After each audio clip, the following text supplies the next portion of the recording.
Today we're going to be talking about something really important, how to prevent burnout in language learning. So if you're feeling tired, stressed, stuck, or you just don't feel motivated anymore, don't worry, by the end of this video, you will have a toolkit to help resolve all these problems. Let's get started. Right, so first of all, why does burnout even happen in language learning? Well, there's a few reasons why this could be the case. First of all, if you set yourself unrealistic goals that you can't meet, you won't ever be able to kind of meet your own expectations of yourself, and this will lead you feeling really unmotivated and feeling like you're not good enough. The second reason is that you might be trying to just do too much. Like, it's not healthy to just keep pushing yourself to the point where you just no longer feel an interest in what you're doing anymore.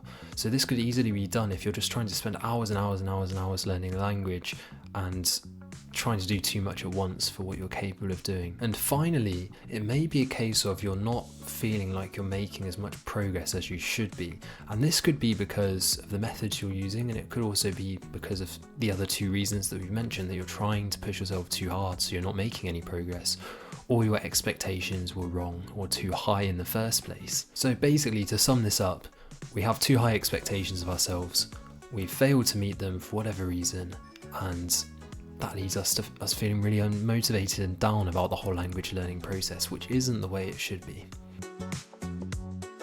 So tip number one is to actually set realistic goals. When we start learning a new language, it's really tempting to set some really big goals like I'm going to get fluent in 3 months, or I'm going to learn thousands of items of vocabulary in these upcoming 3 months. But for most people, that's really unrealistic. That's a recipe for burnout. You're much better off setting really small, specific goals. So for example, this week, I'm going to learn 20 new words. This week, I'm going to have a 10-minute conversation with a native speaker. Goals like this that are really specific and small are a lot likely to actually do the opposite, so not result in burnout, but in fact make you feel more motivated by seeing that you're achieving what you've set out to do. So tip number two is to actually mix up your resources. Now, there's one extreme that could result in burnout or feeling overwhelmed, and that's having too many resources so you don't even know where to start.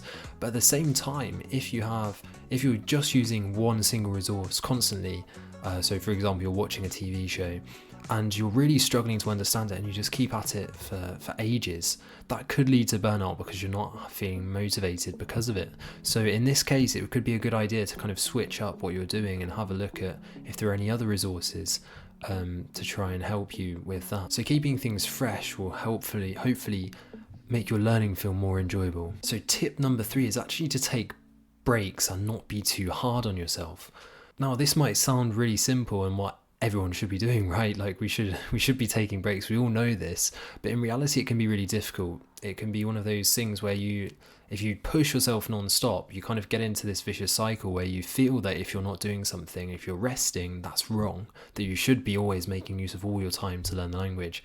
And if you do that, you will end up burning out. So make sure that you're being nice to yourself, and if you're feeling unmotivated, like take some time off. Or if you're studying for long periods of time, make sure that you're getting that, or you're doing lots of things in the language. Make sure that you're giving yourself adequate time to recover, adequate time to just sit and relax, as opposed to learning the language. So this reset that you have from taking a break might just end up making all the difference, and you come back much more refreshed and much more motivated to keep on going. So tip number four is to celebrate small wins. Now, I've said this in other videos, and it's really important that to stay motivated in language learning, you regularly celebrate your small wins. So for example, you've learned a new bit of vocabulary and you've used this in a conversation successfully. Like, that's a small win that you should be thinking about and rewarding yourself for internally by telling yourself, well done. Or if you've realized that you're understanding more of something that you couldn't previously understand very well, that again is a small win that you really want to be celebrating. So it's these small wins that actually keep us moving forward and keep us motivated in the long term. So tip number five is to connect with a community. So language learning can sometimes feel quite isolating, especially if you're learning a language like Mandarin Chinese, where there may not be that many people learning it in your area. So I really want to encourage you to try and find a community to join. And if you are learning Mandarin Chinese, you can feel free to join our Peak Mandarin Discord channel, which I'll leave a link to down in the description below. So having a community means you can kind of discuss your ideas and you can talk to people who are probably a bit further along the road from you, so that they know what you've been through, and they know how to overcome it, so they can really help you with some useful advice. And alternatively, you may find that there's people at the same stage as you, and having kind of someone who can really understand what you're going through as well will really help and keep you on track. So instead of feeling like an isolated chore that you just go about doing on your own, it's language learning can start to feel like a shared adventure when you connect with the right community. So there you have it, guys. That's the tips that I really wanted to share with you guys today. 5 ways to prevent burnout in language learning. So just remember that language learning is a marathon and not a sprint. So you want to be taking it slow and steady. It's a lot better to set sustainable, realistic goals and achieve them regularly, and not try and overwhelm yourself by studying hours and hours and hours a day for a short period of time and then just end up giving up because you're so burnt out. It's a lot better to spend a small amount of time every day consistently for years, and then you'll get the results that you want.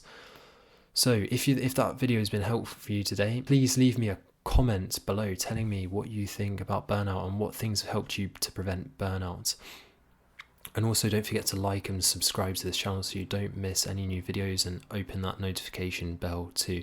Okay, thank you very much. See you next time, guys.